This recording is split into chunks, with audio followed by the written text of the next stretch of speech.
कई थानों की पुलिस अखिलेश यादव का आवाज घेरा तो चाचा शिवपाल का ठनका माथा। अखिलेश को बुलाया कार्यालय। पुलिस का रवैया देख अखिलेश ने योगी को दिया मुंहतोड़ जवाब तो यूपी की सियासत में मच गया हड़कंप। महाकुंभ पर घेरा। मनीष जगन अग्रवाल की गिरफ्तारी पर भड़के अखिलेश, कहा वर्दी छोड़ो। दोस्तों, शनिवार को यूपी की राजनीति में बहुत बड़ी हलचल रही। अखिलेश यादव के आवास और समाजवादी पार्टी के कार्यालय को सुबह ही कई थानों की पुलिस अचानक घेर लिया। सपा सुप्रीमो अखिलेश यादव और इनके चाचा शिवपाल यादव पर पुलिस कड़ी निगरानी करने लगी। पुलिस के इस घेराव को देख समाजवादियों में हड़कंप मच गया, जिस पर सपा सुप्रीमो अखिलेश यादव और इनके चाचा शिवपाल यादव कार्यालय पहुंचे। योगी आदित्यनाथ की सरकार और पुलिस को मुंहतोड़ जवाब दिया। बीजेपी के लोग पूरी पुलिस को बीजेपी का बना दिया है।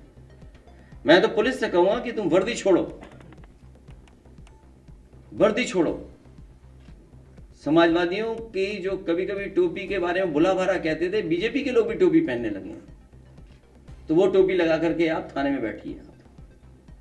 प्रयागराज महाकुंभ और सपा नेता मनीष जगन अग्रवाल की गिरफ्तारी पर सपा सुप्रीमो अखिलेश यादव प्रेस वार्ता कर योगी सरकार की धज्जियां उड़ा दी। सपा सुप्रीमो अखिलेश यादव प्रयागराज महाकुंभ पर योगी आदित्यनाथ के खिलाफ कहा, सरकार मरने वालों के आंकड़े नहीं बता पाई, लेकिन वहां आने वाले लोगों का आंकड़े खूब बता रही है। प्रेस वार्ता में कवि उदय प्रताप सिंह की कविता का जिक्र कर कहा कि ना तेरा है ना मेरा है, हिंदुस्तान सबका है और आज भी देश को इस कविता की जरूरत है। भारतीय जनता पार्टी के लोग तो वो लोग हैं जो लगातार आंकड़ों में भी झूठ बोलते हैं।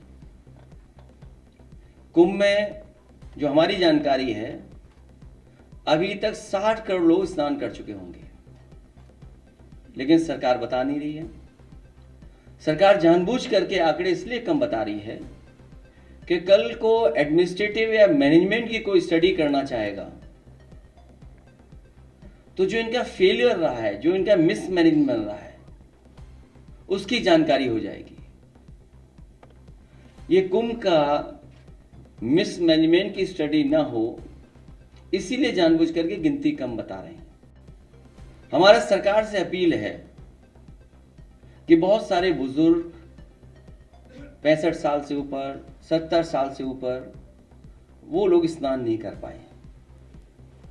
वो स्नान करना चाहते हैं, पुण्य और इस तरह के धार्मिक कार्यक्रमों में शामिल होना चाहते हैं। तो मेरी सरकार से यही अपील है कि एक समय पर 75 दिन का होता था ये कुंभ। सम्राट हर्षवर्धन के समय पर जो कुंभ का आयोजन होता था, बहुत लंबा होता था।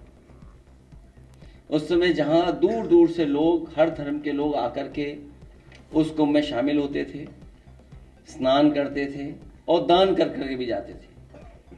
तो सरकार से हमारी ये मांग है कि इस कुंभ के आयोजन को, क्योंकि बहुत सारे बुजुर्ग लोग अभी स्नान नहीं कर पाए हैं, जब उन्होंने तस्वीरें देखी हैं सड़कों पे जाम की, जो भूखे प्यासे लोग नहीं पहुंच पाए, घंटों गाड़ियां चला करके भी नहीं पहुंच पाए, भगदड़ भी हुई, जाने भी गई, लोग आते समय में भी एक्सीडेंट हुआ, जाने चली गई, जाते समय में भी बड़े पैमाने पे लोगों की जान गई, जिसका आंकड़ा सरकार अभी तक नहीं दे पा रही है।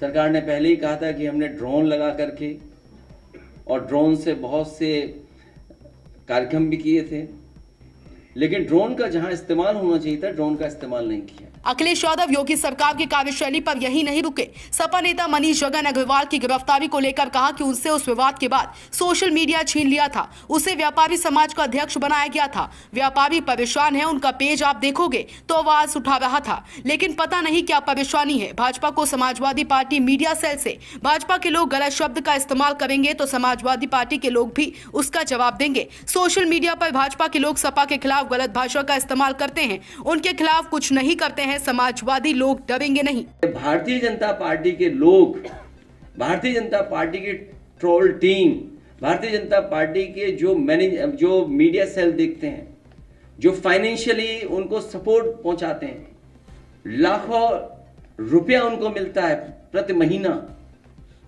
वो गलत भाषा या किसी की छवि नहीं बिगाड़ेंगे। वो अपने में सुधार लाएंगे तो समाजवादी पार्टी के लोग भी अपने अंदर सुधार लाएंगे। बीजेपी के लोग अगर गलत शब्द इस्तेमाल करेंगे तो समाजवादी पार्टी के लोग भी उसी तरह का जवाब उनको देंगे। और समझौता ये हुआ था कि बीजेपी का एक भी आदमी सोशल मीडिया पर व्यवहार खराब नहीं करेगा, और अगर हम सूचना देंगे तो उस पर एफआईआर दर्ज होगी। हम लोगों ने जितनी भी एफआईआर लिखाई हैं, एक पर भी इस सरकार ने कोई कार्रवाई नहीं की है। मैं फिर दोहराता हूं कि समाजवादी पार्टी ने जो जो शिकायतें की हैं, एक पे भी कार्रवाई भारतीय जनता पार्टी ने नहीं की है। और भारतीय जनता पार्टी के पेड लोग लगातार समाजवादी पार्टी के लोग नेताओं के बारे में व्यवहार खराब करते हैं, भाषा का गलत इस्तेमाल करते हैं। ये सरकार आवाज दबाना चाहती है। दुनिया का रिकॉर्ड बनाया है 300 किलोमीटर का जाम। उत्तर प्रदेश और मध्य प्रदेश के मुख्यमंत्री लगे थे जाम खुलवाने के लिए। लोग दर्शन करने गए, श्रद्धालु जो पहुंचे मंदिरों में जान चली गई, धक्का मुक्की, कितनी परेशानी हुई है महिलाओं को, बच्चों को जो गए साथ। कहीं वॉशरूम नहीं थे, कहीं पीने की जगह नहीं थी, कहीं खाने पीने का इंतजाम नहीं था। ये वो लोग हैं जो कह रहे हैं कि हम विकसित भारत का सपना देख रहे हैं। इस आयोजन ने इनके विकसित भारत की और जो इंफ्रास्ट्रक्चर तैयार कर रहे थे उसकी पोल खोल दी है। और जो पोल खोलने से डर रहे हैं वही मीडिया सेल पे अटैक कर रहे हैं। हमारे मुख्यमंत्री जी को अधिकारी बेवकूफ बना रहे हैं, उसके लिए बहुत बहुत बधाई उनको। Bureau report D K Tripathi, Saam TV digital. Subscribe करें साम टीवी, क्योंकि हम आ गए हैं अब आपके बीच। दिखाएंगे सत्ता के वादों और अपराधियों के एक एक कारनामे की हकीकत। और हाँ, अगर आपके पास भी हो कोई ऐसी खबर तो कमेंट करके हमें बताएं, क्योंकि बिना डर और दबाव के हम दिखाते हैं हर एक खबर डंके की चोट पर।